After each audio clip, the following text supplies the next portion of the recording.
I feel like almost everybody had at least a couple of these, didn't they? Maybe not to the level of Transformers or G.I. Joe, but there was definitely a point back in the late 80s where Battle Beasts were a very big deal. Who knows, maybe these were the guys that started the whole anthropomorphic animal craze.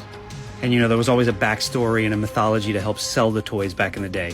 And these guys were broken up into 3 factions: fire, water, and wood.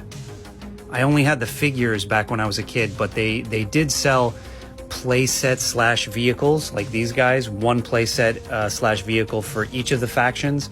This one was obviously for water, for fire, and they also had these littler guys, which were called battle chariots.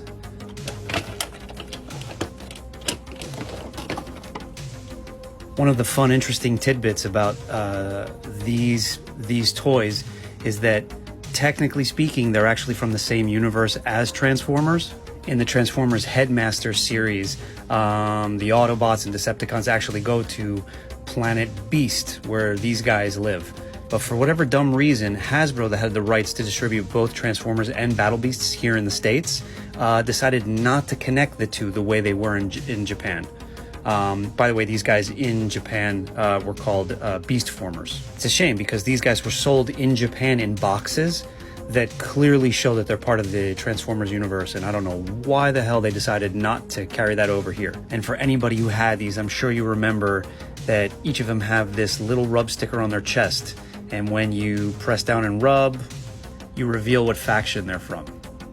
And every faction had an advantage and a disadvantage. So, of course, you know, fire beats wood, water beats fire, and somehow wood beats water because, you know, buoyancy.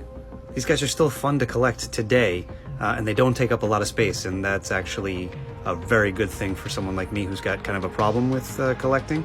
But they're actually not cheap, especially with their stupid little weapons.